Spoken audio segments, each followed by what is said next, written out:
Ladies and gentlemen, I want to thank you for being here today. I believe it's not by accident that we've gathered in this moment.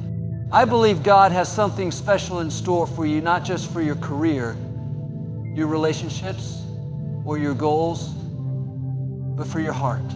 Now, we live in a world that encourages us to share everything, our thoughts, our dreams, our struggles, our victories. And while sharing can be beautiful, there are some things, some sacred, powerful things you've got to protect.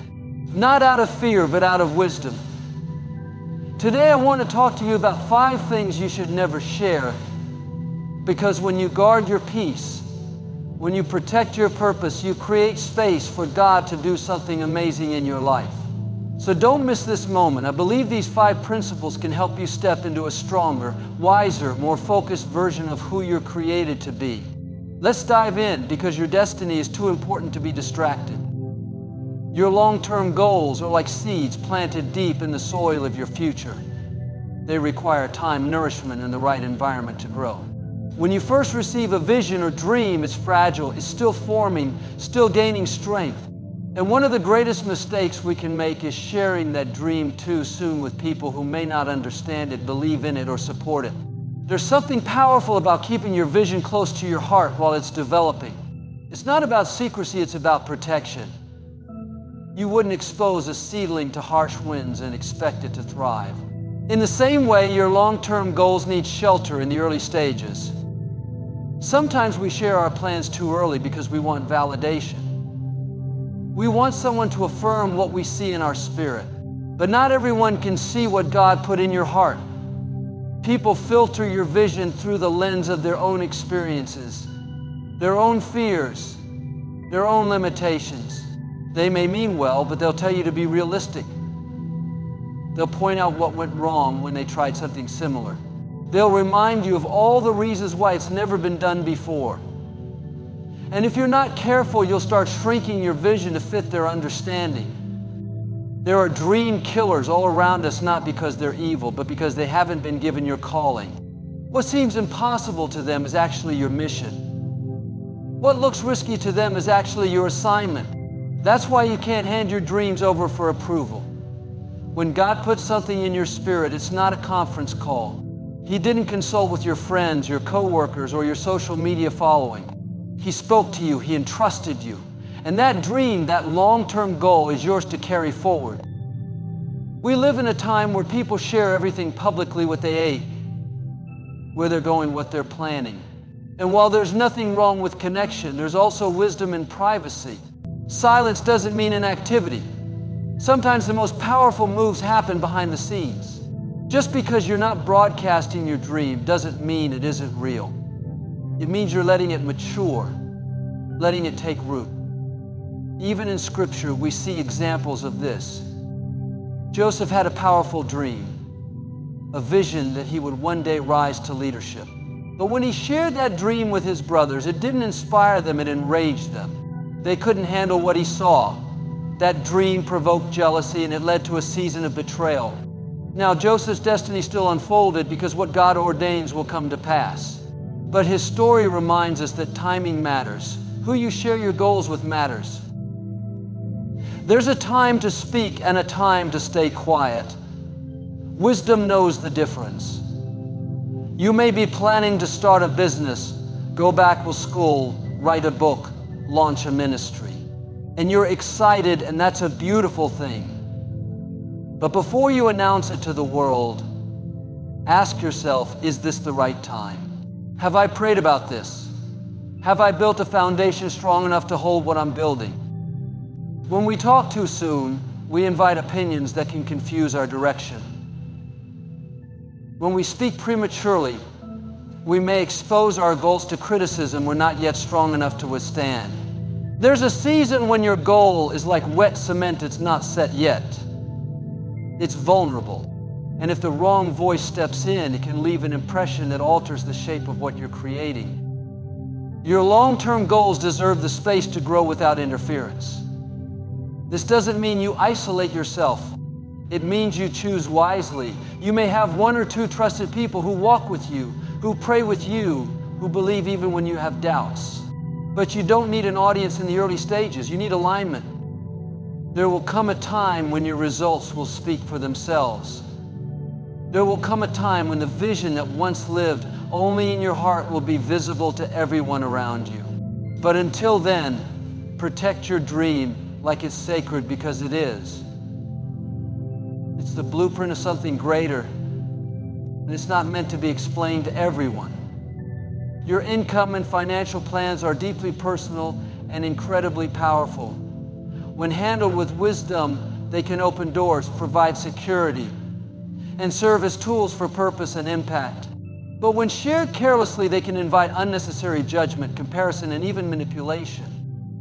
In a culture where people are often measured by what they have, there's a temptation to showcase our financial standing, to talk about how much we make, what we've invested in, or how we plan to grow our wealth.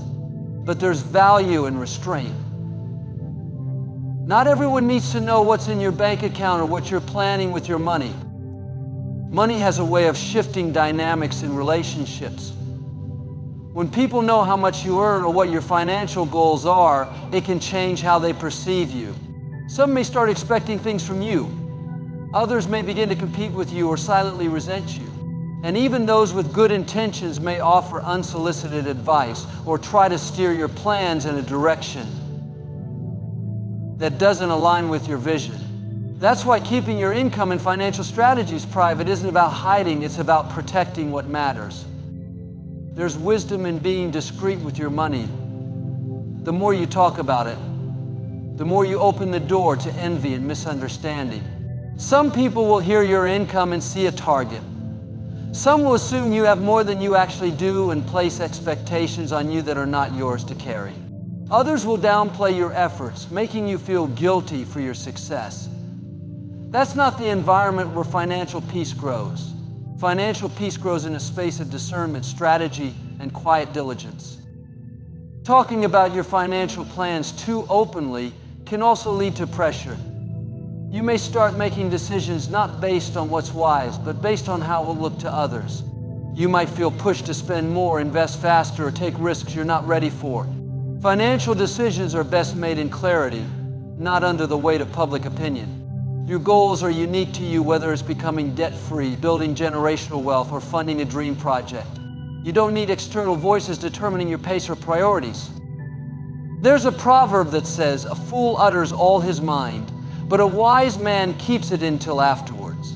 That applies here too. A wise person knows when to speak and when to stay silent, especially when it comes to money. You don't have to prove anything to anyone. Just because others are sharing their salaries or posting their luxury purchases doesn't mean you need to follow. What you earn and how you manage it is your business. You can be blessed, successful, and generous and still private. It's also important to remember that everyone has a different relationship with money. Some grew up with abundance, others with lack. For some, money brings freedom. For others, it stirs fear or insecurity. When you share your income or financial wins without discernment, you might unintentionally stir up emotions in others that have nothing to do with you. That's why financial conversations should be intentional. They should happen in trusted spaces with mentors, advisors, or people who genuinely want to see you succeed. Sharing too much financially can also expose you to being taken advantage of. There are people who will position themselves in your life only because they see what you have or what you're building. They don't value you, they value access. When you're quiet about your finances, you're better able to see who's real, who's loyal, and who's aligned with your values. At the same time, staying private about your financial moves helps you stay focused. You're not spending energy explaining your plans or defending your choices. You're simply moving in silence, staying disciplined, and letting your results speak. And when you do need guidance, you'll be reaching out to the right people, those with wisdom, experience, and integrity, not just those with opinions. There's power in financial clarity, but that power is magnified when combined with financial discretion.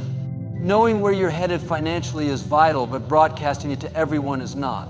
You don't need approval or applause. You need alignment with your purpose and the peace of knowing you're being a good steward of what you've been given. There is something deeply noble about doing good for others, whether it's helping someone in need, giving generously, volunteering your time, or simply offering a kind word. Acts of kindness and service are powerful. They uplift others, inspire hope, and reflect the heart of who you are. But when those good deeds are shared for the sake of recognition or applause, the purity of the act starts to fade. Not everything you do in service to others is meant to be public. Some of the most powerful moments in life are the ones that no one sees but God. In a world driven by likes, shares, and followers, it can be tempting to showcase every act of generosity. Social media has made it easy to turn charity into a performance. We see people filming themselves giving to the homeless, announcing donations, or listing every good thing they've done. But the truth is, when the motive shifts from compassion to attention, the impact loses its depth. Doing good should come from a place of love, not from a desire to boost your image. The need for validation can creep in subtly. You help someone and you feel good about it, which is natural. But then you start thinking about how others would react if they knew. You want them to see your heart, your generosity, your impact. You start crafting the narrative, maybe even exaggerating the details just a little to make it more compelling. It feels harmless at first, but over time the focus shifts. Instead of being about the person you help, it becomes about you. Instead of honoring the need, you're honoring your ego. There's a sacredness to private generosity. When you do something kind and no one knows, it builds character. It grounds you. It reminds you that the reward isn't in applause, but in alignment with your values. Giving in silence allows you to give without strings attached. You're not hoping for anything in return, not praise, not recognition, not a thank you. You're simply doing what's right because it's right.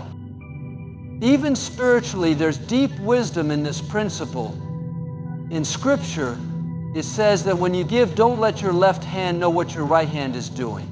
That's not just poetic language, it's a reminder to keep our motives pure.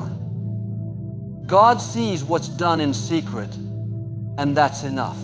The impact of your good deeds doesn't diminish just because they aren't broadcasted. In fact, their impact often grows in silence, touching lives in ways you'll never fully know. When good deeds are shared excessively or boastfully, it can also make others feel small. Someone struggling financially or emotionally might see your acts of kindness as a reminder of what they can't do. Instead of feeling inspired, they feel ashamed. That's not your fault, but it's a reason to be thoughtful. Quiet goodness protects dignity, both yours and theirs. It allows people to receive help without being put on display. There's also a level of humility that's built when you keep your good deeds private. You're not placing yourself above anyone. You're not saying, look what I did. You're simply showing up, serving, giving, and walking away without needing a spotlight. That kind of humility creates a deep sense of fulfillment. It gives you peace, knowing you're living in alignment with something greater than yourself. Over time, your life becomes a reflection of goodness, not because you told everyone, but because people can sense it. Your character speaks louder than your words. Your integrity shines through in how you treat others when no one is watching. And the beautiful part is people do notice, but not in a flashy, surface-level way. They notice your consistency, your heart, your humility. They trust you, not because you told them who you are, but because you showed them through quiet action. Doing good for others is a beautiful calling, but it's also a sacred responsibility. When we treat it with the reverence it deserves, we preserve its power. We keep the focus where it belongs, on love, on service, on compassion. We don't need to announce our every good deed to prove we're kind. Kindness proves itself. Love reveals itself. And when you walk in that truth, you don't need recognition to validate it. Your weaknesses are part of your humanity. Everyone has areas where they struggle, habits they're working to break, and insecurities they don't often speak about.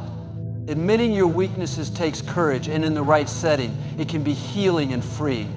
But sharing those personal vulnerabilities with the wrong people can be damaging. Not everyone has the capacity to hold your truth with compassion. Not everyone will respond with grace. Some people will hear your struggles not with empathy, but with judgment, or worse, with the intention to use it against you later. It's important to be discerning about who you allow into that sacred space. Vulnerability is powerful, but it should never be careless. There's a difference between being open and being exposed. When you expose your weaknesses to those who lack maturity, or give them access to parts of you that can be easily wounded, you give them tools that, in the wrong hands, can become weapons. Sometimes we feel the urge to overshare because we're looking for relief. We think if we say it out loud, we'll feel lighter. And in many ways, that's true. Speaking your truth can be incredibly freeing, but only when it's spoken in a safe environment. If you share your pain with someone who lacks emotional intelligence or sees vulnerability as weakness, you may leave the conversation feeling worse than when you entered it. Their reaction can plant seeds of shame or regret, making you question whether you should have opened up at all. There are people who collect information not to support you, but to hold it for later use. They appear to listen, but deep down, they're building a case. At some point, when it suits them, they may bring up your weaknesses to discredit you, to gossip, or to make themselves feel stronger. That's why it's essential to observe character before you reveal your struggles. Does this person show empathy? Do they handle other people's vulnerabilities with care? Do they build others up or tear them down behind their backs? Wisdom doesn't mean shutting everyone out. It means choosing carefully. It means understanding that not every heart deserves full access to yours. You don't owe anyone your deepest insecurities just because they asked. You don't need to explain your inner battles to people who haven't earned your trust. There's nothing selfish about setting boundaries. In fact, boundaries are a sign of self-respect and emotional maturity. Another reason to guard your weaknesses is that speaking them repeatedly, especially in negative or critical environments, can reinforce them in your own mind. What you say out loud about yourself has power. When you constantly verbalize your struggles to people who don't uplift you, you may begin to define yourself by your flaws. Instead of seeing yourself as growing, you begin to see yourself as broken. Instead of recognizing progress, you get stuck in self-doubt. That internal dialogue shapes your confidence, your decisions, and your direction. There's value in processing your weaknesses, but the process matters. Sometimes that means journaling, praying, or speaking with a counselor or mentor, someone who's equipped to guide you, not just someone who's available to listen. It's not about hiding your pain. It's about placing it in the right hands. Healing happens in safe spaces. Growth happens in trusted relationships. The wrong environment will magnify your weakness. The right one will help you rise above it. Being strong doesn't mean pretending you have it all together. Real strength is quiet. It's knowing what you carry and choosing how and where you share it. It's being honest with yourself, but also wise with others. It's protecting your emotional energy and honoring your journey. When you're too quick to share your weaknesses, you might attract people who feed off of brokenness. They may see your pain as a project, your wounds as an opportunity to feel needed or powerful. That kind of dynamic is never healthy. You deserve support, not dependency. You deserve relationships built on mutual respect, not emotional imbalance. Trust is something built over time, not given away in a moment of vulnerability. It's tested through consistency, loyalty, and how someone responds to your small truths before you reveal the deeper ones. Pay attention to how people handle you at your strongest. That will often tell you how they'll handle you at your weakest. There's a unique kind of energy and excitement that comes with having a new idea, a fresh plan, or a breakthrough vision for your future.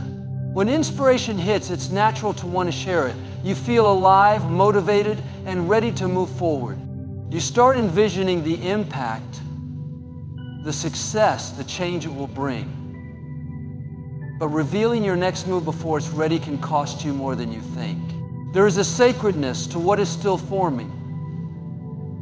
Ideas, strategies, and plans need time to develop in silence, away from outside noise and influence.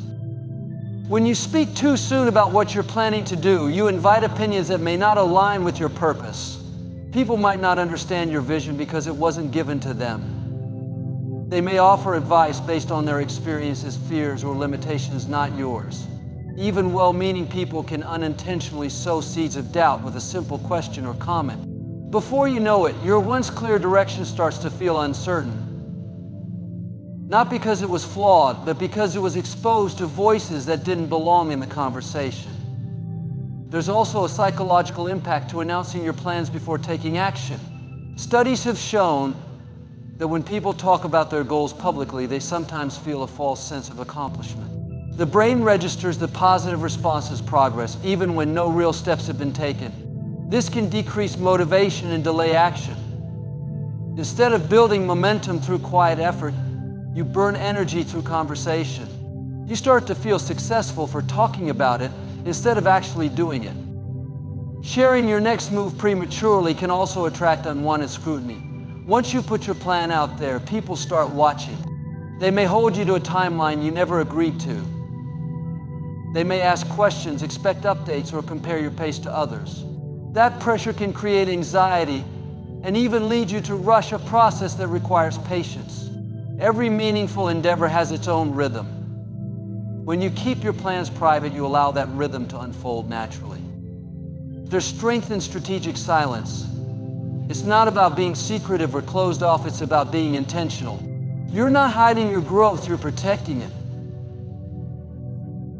You're not withholding out of fear, you're allowing things to mature before you present them to the world. There's a reason builders don't invite crowds to watch the foundation being poured. That part of the process is messy, technical, and unseen, but it's also the most critical. If the foundation isn't right, nothing built on it will stand. Your next move might involve starting a business, making a career change, launching a creative project, or stepping into a new chapter of life. Whatever it is, it deserves the space to evolve without interruption. The early stages are often filled with trial and error. You're learning, refining, gaining clarity. If too many people are watching or commenting, you may start altering your direction just to meet expectations. That can pull you off course before you even begin. It's also worth remembering that not everyone is cheering for your success. Some people smile in front of you, but secretly hope you don't rise too high. When you share your next move too freely, you risk giving the wrong people the opportunity to discourage, sabotage, or compete with you. You don't need to live in paranoia, but you do need to live in wisdom. Discern who's for you and who's merely curious. There's a difference between someone who supports you and someone who just wants the inside scoop. When you move quietly, you move freely. You're not performing. You're not explaining. You're building with focus and peace. And when it's time to reveal what you've been working on, it will speak for itself.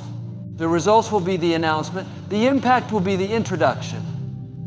And by then, it won't just be an idea, it will be something real, something solid, something you can stand behind with confidence. There's a quiet confidence that comes from knowing where you're headed and not needing anyone else to validate it. That kind of confidence is built in private. It's built in the hours of unseen effort, in the decisions no one claps for, in the moments when you keep going even when no one's watching. Sharing your next move before it's ready might feel good in the moment, but holding it close allows you to build something lasting and true. Your past is a part of your story, but it's not the whole story. It has shaped you, taught you, and helped you grow, but that doesn't mean it needs to be shared with everyone. There are experiences you've walked through that were painful, complicated, or deeply personal. They may include mistakes, failures, traumas, or choices you're no longer proud of. While owning your past is an important step in healing, sharing every detail of it with the wrong people can leave you vulnerable to judgment, criticism, and misunderstanding. Your past deserves context, and not everyone is willing to listen with the kind of heart that gives grace and sees growth. People are quick to draw conclusions. They often see one chapter and think they know the whole book. When you open up about your past to someone who lacks maturity, they may lock you into an identity that no longer fits you. They might reduce you to a version of yourself that no longer exists. Instead of seeing who you've become, they focus on where you've been. They may gossip about you, use your story to discredit your present, or hold your past over your head when it's convenient. That kind of interaction doesn't lead to healing, it leads to regret. You don't owe your history to everyone who asks. You don't have to explain why you made certain decisions or went through certain seasons. There's wisdom and discernment. There's strength in knowing when to share, how much to share, and with whom. The people who are meant to know your past will hear it with compassion. They'll see your resilience, not your regrets. They'll understand that what you walked through made you stronger, wiser, more compassionate, and they'll never use it as a weapon. Sometimes we feel compelled to overshare our past in hopes of being fully accepted. We think that if someone sees the worst in us and still chooses to stay, it must mean we're truly loved. But real acceptance doesn't require a full confession. Real connection isn't built on how much pain you've shared, but on how much trust you've built. You don't need to pour out every painful memory to prove you're real. Authenticity doesn't mean transparency without boundaries. It means being honest and wise at the same time. There's also the danger of becoming too attached to your past identity. The more you talk about who you used to be, the more you might start defining yourself by that version.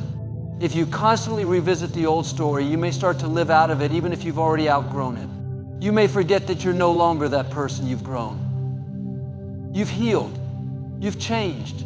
Your energy is better spent building the future than constantly explaining the past. Certain parts of your past are meant to be shared only in safe, trusted spaces. That could be a therapist, a close friend, or a mentor who understands the weight of your journey. These are people who don't just hear your story, they hold it. They honor it, they help you make sense of it. In those spaces, your past can become a tool for transformation instead of a source of shame. But when you share it casually, prematurely, or with someone who hasn't earned your trust, it can reopen wounds that took years to close. There's a big difference between sharing your past and being stuck in it. One brings freedom, the other brings bondage. Sharing your past with intention allows you to help others, inspire change, and walk in wholeness. But spilling your past in every conversation or feeling obligated to justify your journey can keep you tethered to things you've already released. You are not your mistakes. You are not your trauma. You are not your old identity. You are the result of rising from it. There will be moments when your story can be used to encourage someone else, but those moments should be spirit-led, not pressure-driven. Sometimes silence is the most powerful testimony. Sometimes simply showing up with grace, with peace, with kindness that's enough. People can see the light in you without knowing what you had to walk through to carry it. You don't need to relive the past to prove you've moved on. Your growth is evident in how you live, how you love, how you respond to life. When the time is right and the space is safe, your story can be shared as a gift. But until then, it's okay to protect it. It's okay to honor it quietly. It's okay to keep parts of your journey between you and the one who brought you through it.